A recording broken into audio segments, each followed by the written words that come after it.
আসসালামু আলাইকুম রহমতুল্লাহ। সম্মানিত দর্শক, আজ পবিত্র ঈদ উল ফিতর। ঈদের শুভেচ্ছা সবাইকে। ঈদের দিনেও কিছু কিছু বিষয়ে কথা বলতে বাধ্য হতে হয়। জাতীয় পার্টির জিএম কাদের, এদের দেখে ওবায়দুল কাদেরের একটা ডায়ালগ মনে পড়ে, ভালো হয়ে যাও মাসুদ। কিন্তু মাসুদ কোনোদিনও ভালো হলো না।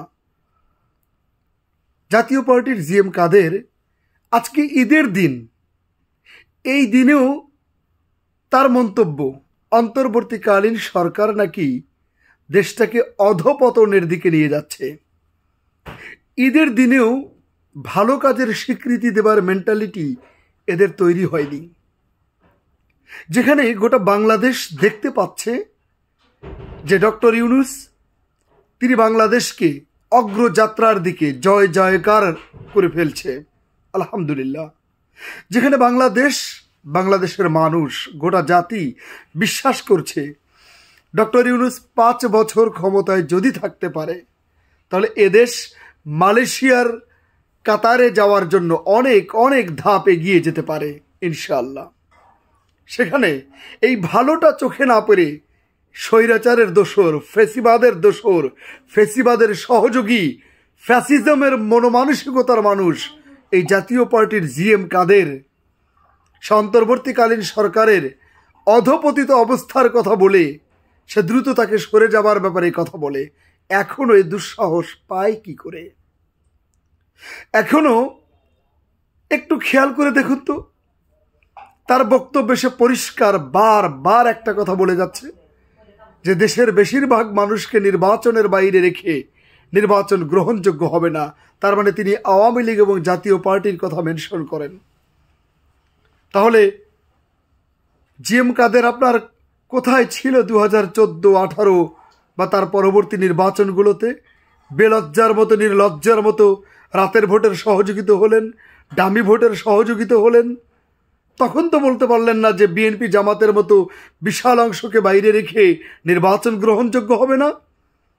অথচ এই রমজান মাস, ঈদের দিন, এই দিনগুলোতে আপনার এই মায়াকান্নার বক্তব্য প্রমাণ করে যে আপনি ভালো হবেন না, ভালো হবার মানসিকতা আপনাদের নেই।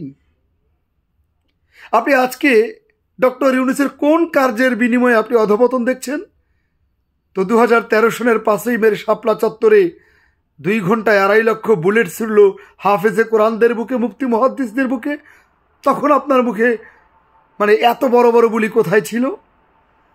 আয়নাঘর বানালো, গুম করলো, খুন করলো, এমন কোনো নির্যাতন নাই যা আওয়ামী লীগ করে নাই। কোথায় ছিল আপনার এই বক্তব্যগুলো? 24-এর গণঅভ্যুত্থানে ছাত্র জনতার বুকে হেলিকপ্টার থেকে যখন গুলি ছুটছে তখন তো মুখ থেকে কথা বের হয়নি।